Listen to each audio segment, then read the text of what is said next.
The X-Zone radio and TV show is largely an opinion talk show. All opinions, comments, or statements of fact expressed by Rob McConnell's guests are strictly their own and are not to be construed as those of the X-Zone radio and TV show or in any manner endorsed by Rob McConnell, Relmar McConnell Media Company, Talkstar Radio Network, its affiliated stations, or employees.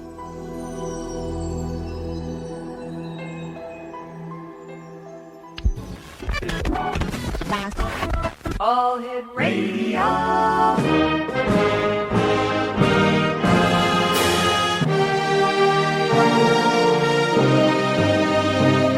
Welcome to the X Zone, a place where fact is fiction and fiction is reality. Now, here's your host, Rob McConnell.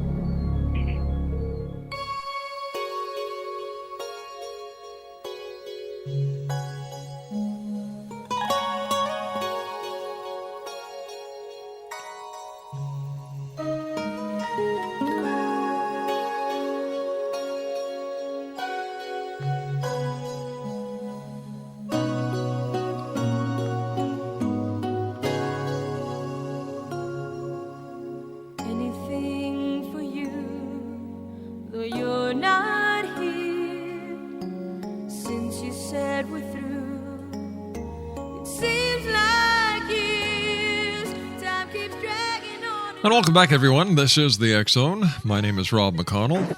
And, I was talking to my guest this hour about this damn cold that seems to be going along. And I'll tell you something. It's rather annoying. And, people talk about government conspiracies and this, that, and the other thing. Why doesn't somebody look into the conspiracy of the big pharmaceuticals or the cough drop manufacturers about this darn cold that you just can't shake? Mind you, I found the best solution is gargling with Jack Daniels and just take a swig of it afterwards. It makes you feel better. I don't know if it works, but what the heck. Frank Joseph is my special guest this hour. And Frank Joseph has published more books about lost civilizations of Atlantis than any other writer in history. They have been translated into 15 foreign languages around the world.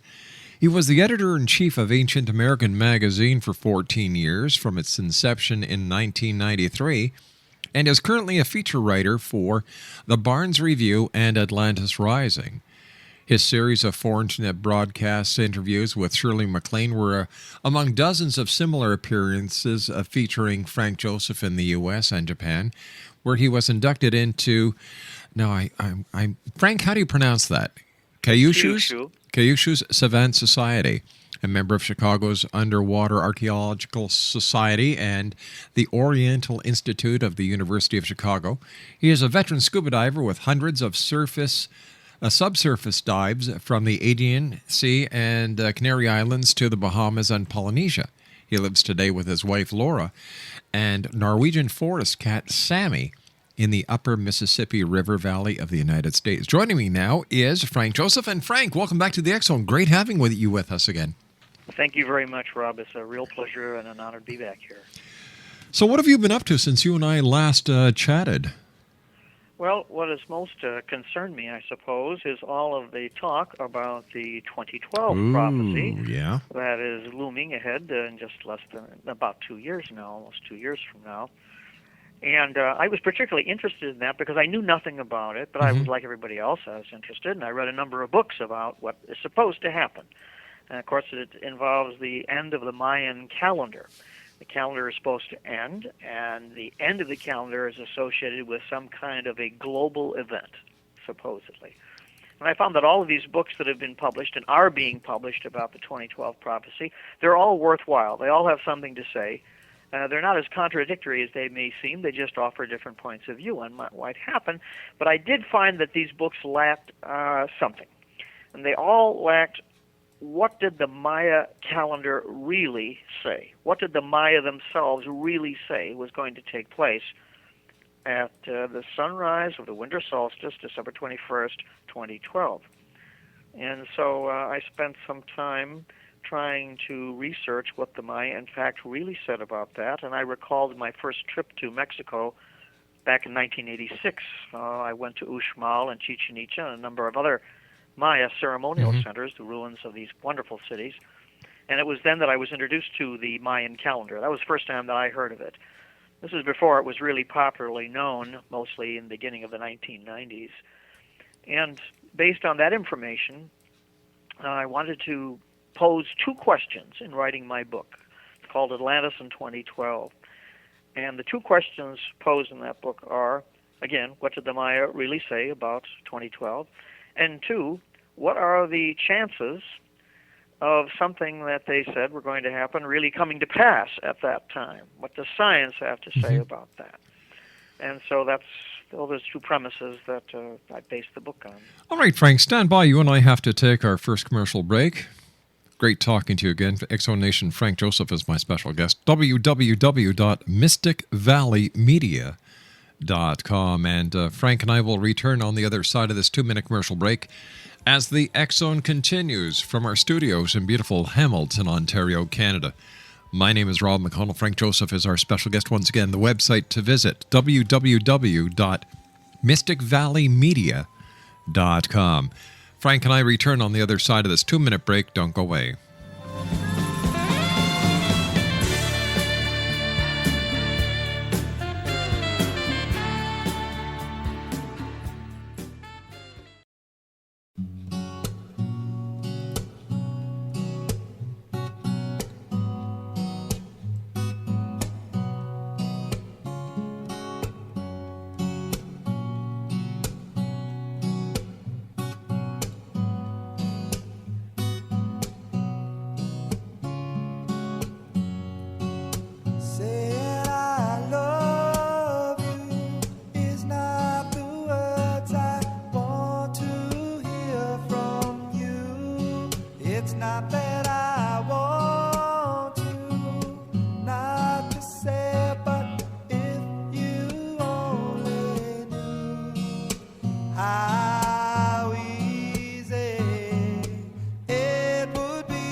X-Zone Nation, a good friend of the X-Zone, Frank Joseph, is our special guest at this hour. We're talking about the Maya calendar and the 2012 connection. And Frank, why is it that so many people are looking at the end of the Mayan calendar, December the 21st, 2012, as the end of the world, the apocalypse, the day that the world is just going to cease to exist? Well, I think there's a lot of nonsense that's been put out about that, and maybe not so much nonsense. One of the things I think reason why people are doing this, I can only speculate, is that we live in a period of the disintegration of established forms. Our economy is unraveling, and you have things like General Motors and Fannie Mae and all these other pillars of our society just crumbling. And I think people feel that perhaps the basis of these great institutions was faulty to begin with, morally faulty, ethically faulty, and feelings of apocalypse are usually accompany feelings of social guilt, I guess. That's the only way I can put it. But the Maya really did say some rather dire things for the future, I must say. One of the things I learned is that, first of all, there is no Maya calendar in the sense that we understand it. They did not make a calendar, like something you put on your wall to tell you what days are coming up, what days have passed. They did not make a calendar. What we're talking about is an almanac, like a farmer's almanac, and that's what this is. The Maya did not invent this almanac. They inherited it. And this is according to their own sources. When I was visiting Yucatan and Uxmal and these other great places down there, I learned, and subsequently validated in the research that I did, that the Maya regarded their entire civilization as inherited, that it was brought to them from across the sea by a culture bearer they referred to as the feathered serpent, and that this concept of a foreign visitor who was in possession of a very high technology was known before the Maya to a people called the Olmec, and it was known after the Maya by the Aztecs and Zapotecs and Toltecs and so forth under different names. The Aztecs called him Quetzalcoatl, the Toltecs called him Gucamans, but it all means the same thing, the feathered serpent. And that name, apparently, refers to a title that he had. and a kind of headgear that he wore. That's all we know pretty much for sure. And it was this figure at the very dawn of civilization in the Americas and Mexico who brought with him all of the high culture of a former civilization. And they referred to this place, the Aztecs did, as Aztlan, A-Z-T-L-A-N, which means the field of reeds. A reed was used as an ink pen, and it was a symbol of great wisdom, literacy. So if you had a whole field of reeds, it was a place, it was an allegory, in other words, a metaphor for a place of great learning. And this Aztlan, now this is the Mesoamerican records. This is the Aztecs and the Mayas said. I don't make this up. That Aztlan suffered a natural catastrophe. And the feathered serpent, his family and followers, mostly what they called sorcerers, fled Aztlan, the field of reeds, before it sank into the sea. And they came onto the shores of Yucatan and bequeathed to the natives the high technology of astronomy, social organization, medicine, and the Mayan calendar, so-called calendar, this almanac. This story we find, as I say, consistently throughout Mesoamerica. Mesoamerica is an archaeological term. It refers to all those high cultures, the Maya, the Aztecs, and so forth, who made up Middle America. So what we're talking about is not a Mayan calendar. What we're talking about is a Mesoamerican almanac. And the Maya claim only not to have invented this, but to have perfected it, to have tweaked it and worked on it, just as other subsequent cultures in Mesoamerica did. And that's how I'm able to figure in the Atlantis story, because it sounds, from the Mesoamerican sources, from the Maya themselves, that they inherited their culture from a very Atlantean type of story. On the other side of the world, the Egyptians were very similar.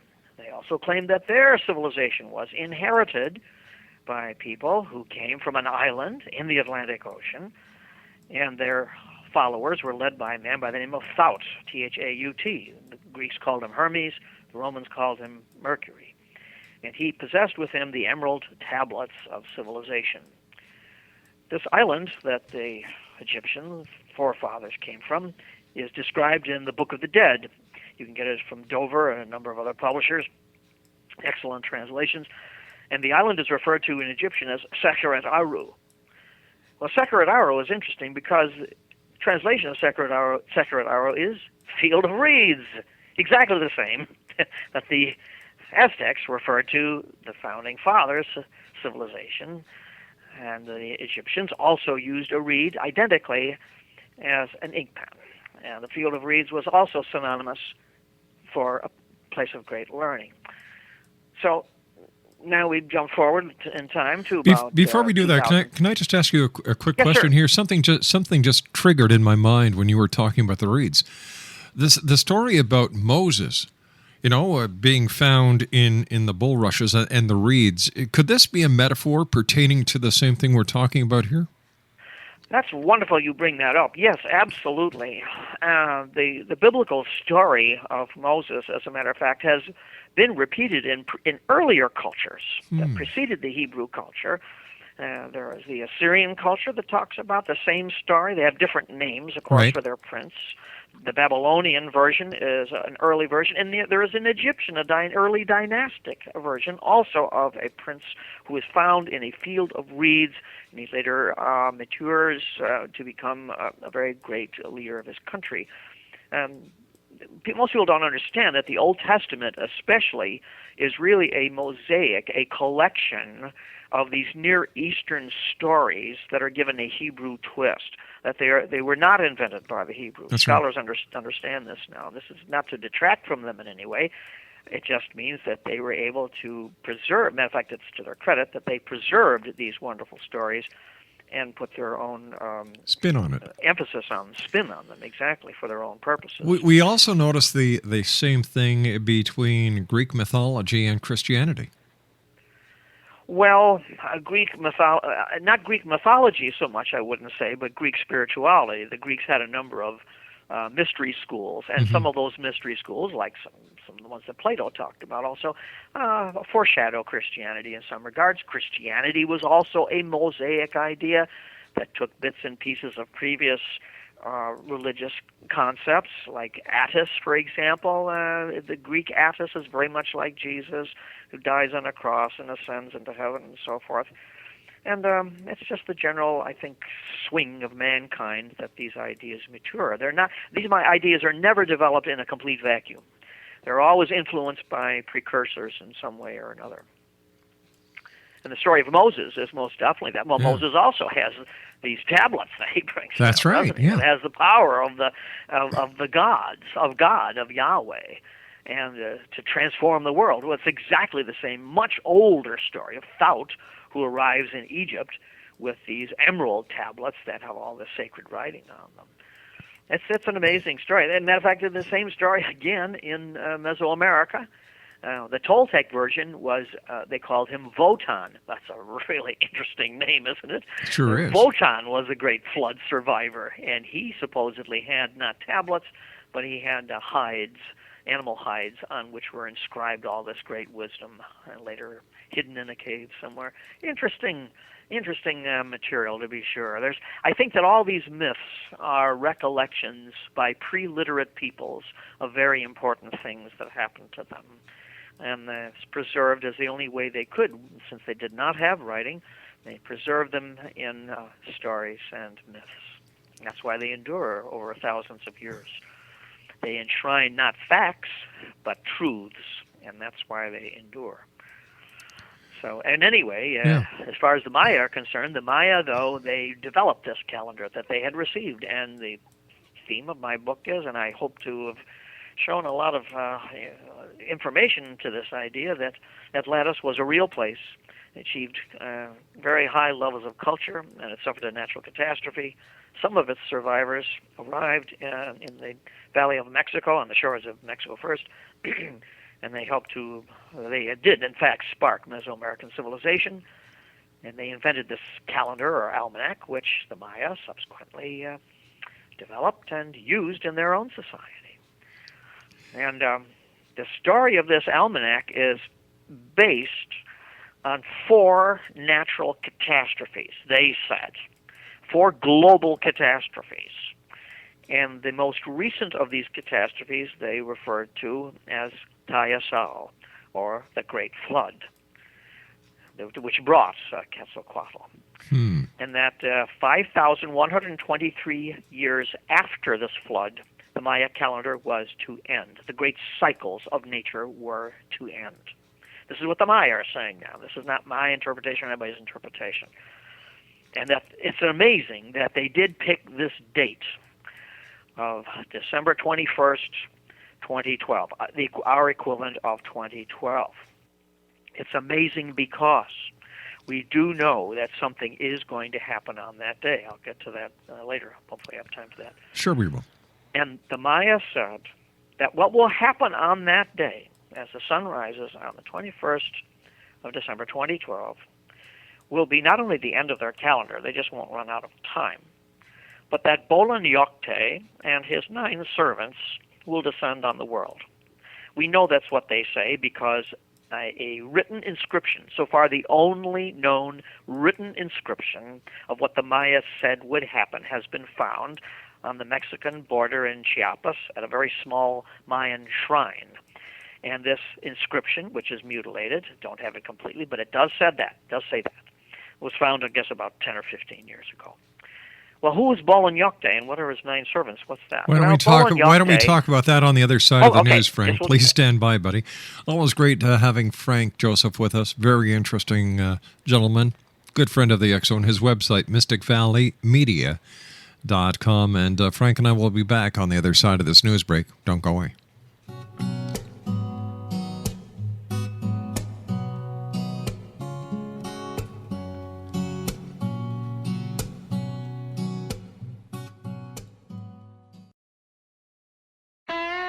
Hi, this is Ken Elliott. When I'm floating around the universe, I always try to tune in to Rob McConnell. Hi ho there, Twinkie Frog on Sesame Street. When I want to find out what's going on with UFOs or ghosts, I listen to the X Zone with Rob McConnell. This is Les Corrigan from Target Internet Development. You're listening to Rob McConnell on the X Zone Radio Show. This is John Hogue, prophecy scholar, and you're listening to Rob McConnell in the X Zone. Welcome to the X Zone, a place where fact is fiction and fiction is reality. Now, here's your host, Rob McConnell.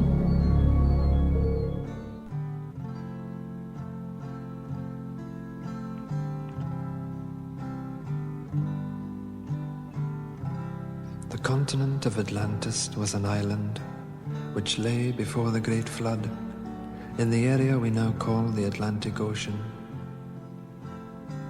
So great an area of land that from her western shores those beautiful sailors journeyed to the South and the North Americas with ease in their ships with painted sails. To the east, Africa was her neighbor, across a short strait of sea miles. The great Egyptian age is but a remnant of the Atlantean culture. The antediluvian kings colonized the world. All the gods who play in the mythological dramas, in all legends from all lands, were from fair Atlantis.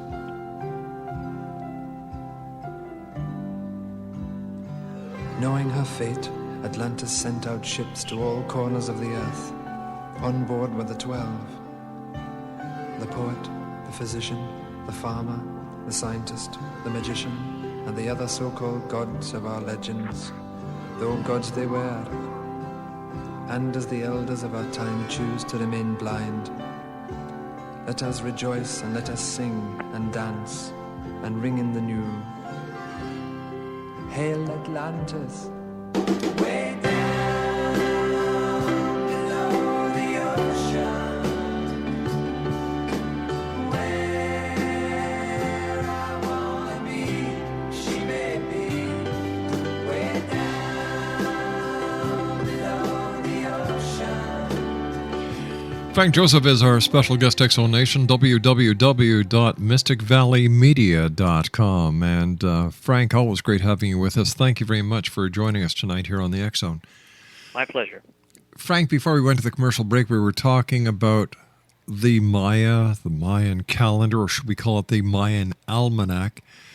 And they're saying that someone is going to be returning on December the 21st, 2012, and I was wondering if you could give us more details into that.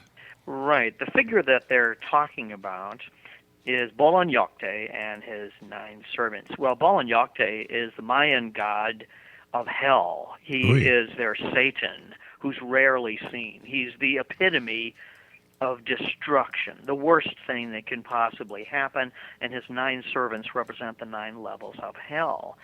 They say that this is going to happen. There's going to be trouble with the sun. He's going to come out of the sun, a black area of the sun, and he's going to end time. Everything will be totally destroyed, wiped out. It will be the end of everything. This is what the Maya are saying. It's as dire as one could possibly imagine. The Maya never said this about anything else. They said that their calendar would not resume afterwards because there'll be nothing left. It'll be a final total destruction of mankind. They referred to this period, they gave it a name actually, Nahui Olan, or for Olin, or for Earth. This is the name of the end of our, what they call a sun. It's a period of time, lasts 5,123 years. We are now in the 5th sun, called Nahui Olan. Well, that sounds pretty terrible. Sure does. However, the Maya said that this is not inevitable, that it will definitely happen. They never talked about the destruction of the world or of the earth. They talked about the destruction of mankind, and really rough time with Bolon Yocte. Bolon Yocte is a metaphor. It's a poetic way of saying that we're going to be toast. However, the Maya said that it can be avoided if human beings return to the natural law.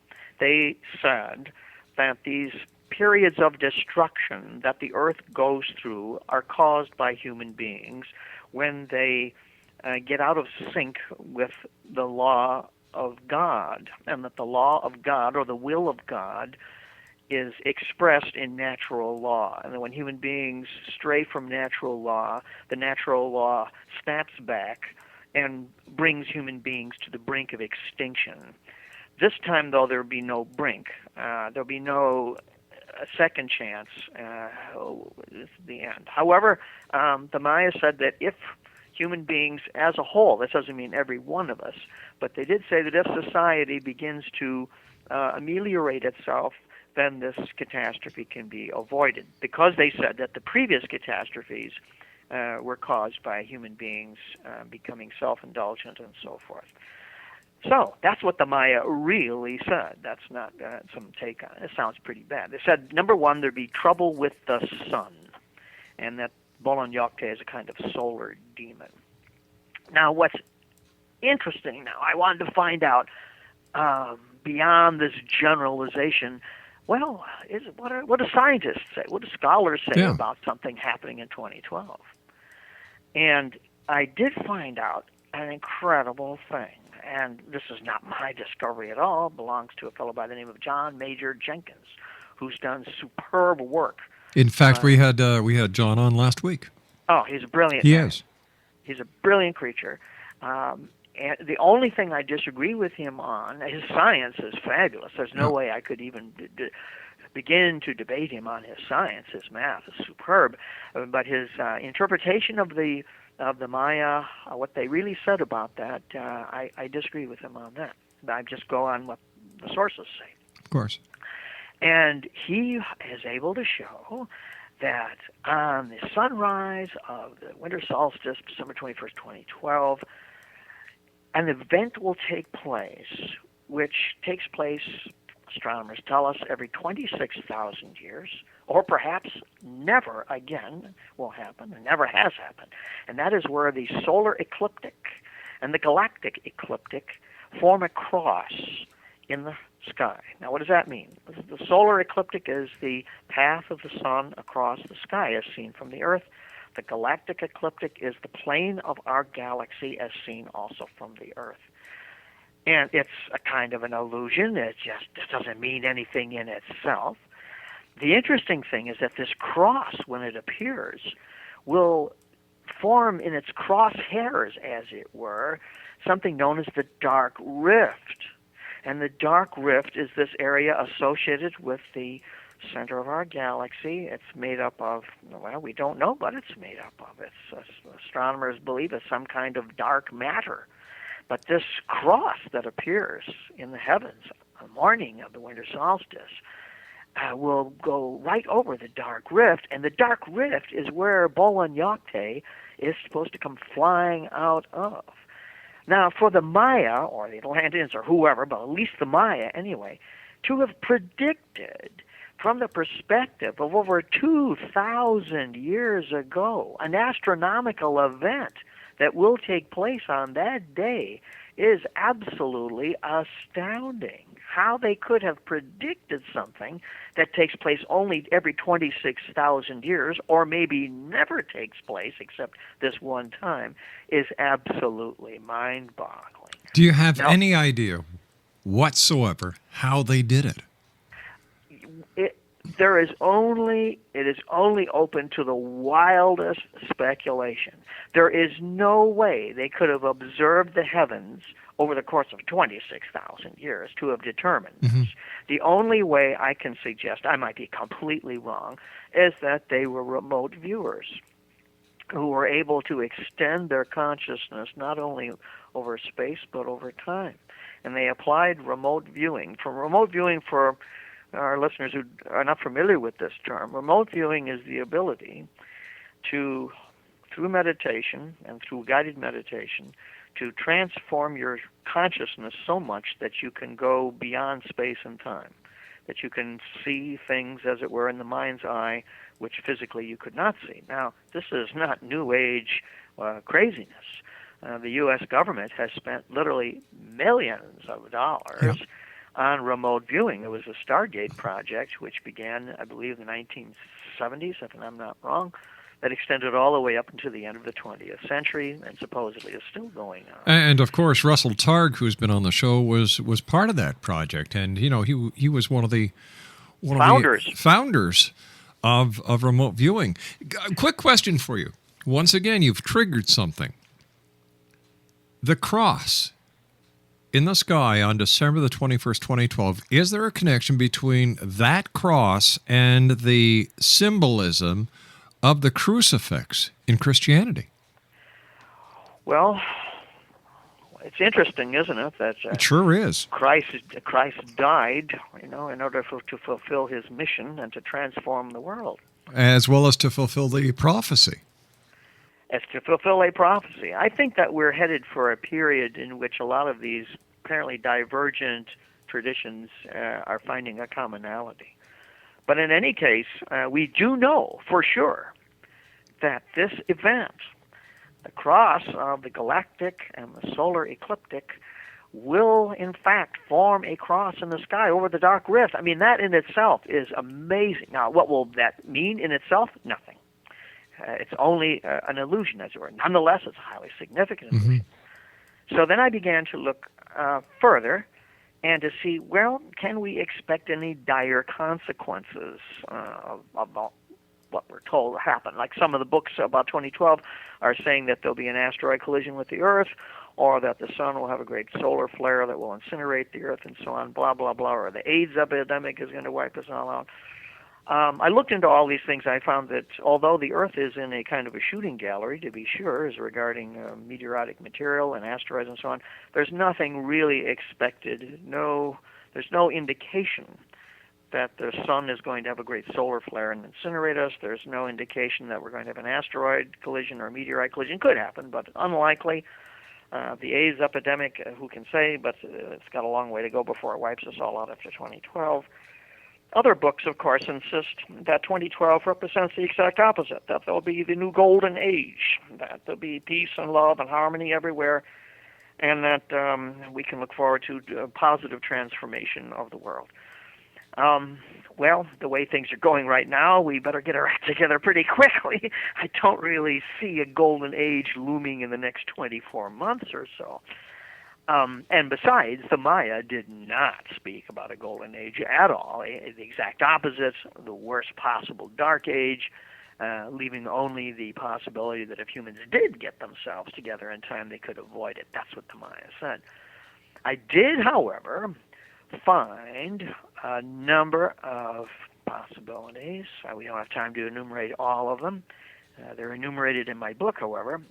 But of all of the possibilities, real possibilities for trouble with the sun in 2012 is something known as a Carrington event. The Carrington event, for our listeners unfamiliar with this, goes back to the year 1859. At that time, the telegraph was only 15 years old, and the only places in the world where there were telegraphs were in Canada, United States, and Western Europe. On September 1st, 1859, all of the telegraph wires across North America and Europe burned up. They caught fire. They were incinerated, fried, for no reason whatsoever. Just went down. Nobody was badly hurt. There were a few people that were burned, not too seriously, and the wires were eventually repaired. But what on earth could have possibly happened?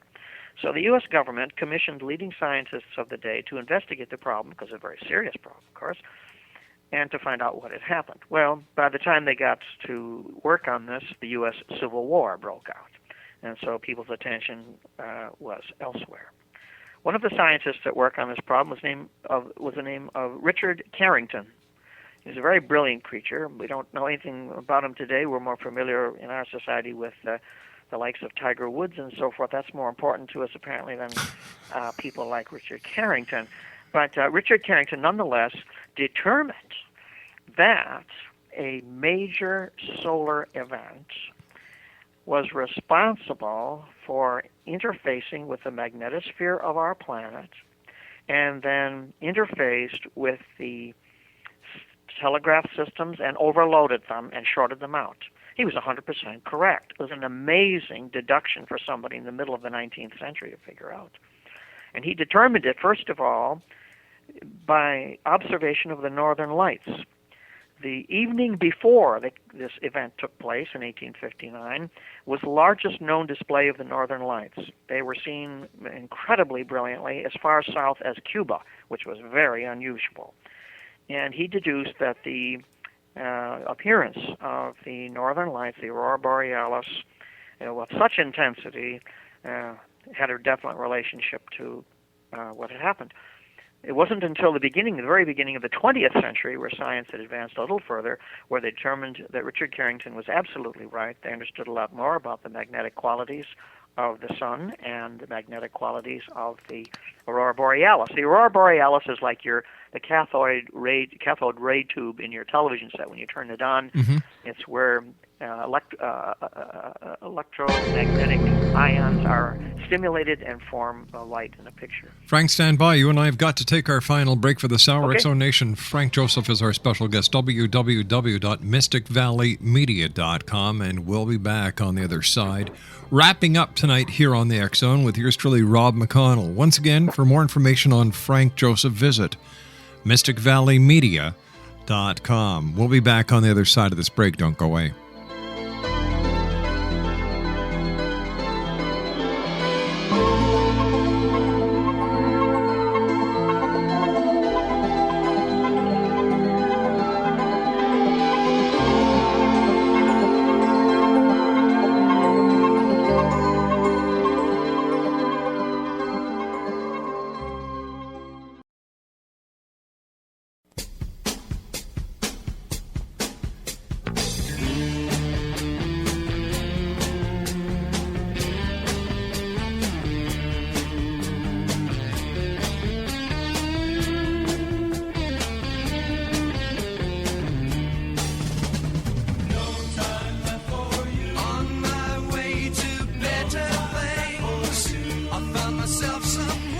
X-Zone Nation, our special guest this hour is Frank Joseph. His website is www.mysticvalleymedia.com. The name of his new book is Atlantis and 2012. Time's going by very fast, Frank. As always, great having you with us. How would you like to conclude this hour? Well, just by saying that a Carrington event, which is this tremendous amount of magnetic material, electromagnetic material that's shot out by the sun, could happen again on the winter solstice of 2012 because we are expecting major solar activity, astronomers tell us, throughout 2012. It's conceivable that a Carrington event would take place. Our society is built entirely on electricity now. It would short out our entire electrical grid, and that could conceivably short out our civilization as well. It would not harm the Earth, but it would certainly topple Western civilization. And that's the basic thesis behind the book, is that a Carrington event is possible for 2012. It is inevitable that a Carrington event will happen again in the future. And it might, if it does happen on 2012, then the Maya apparently were proved right after all.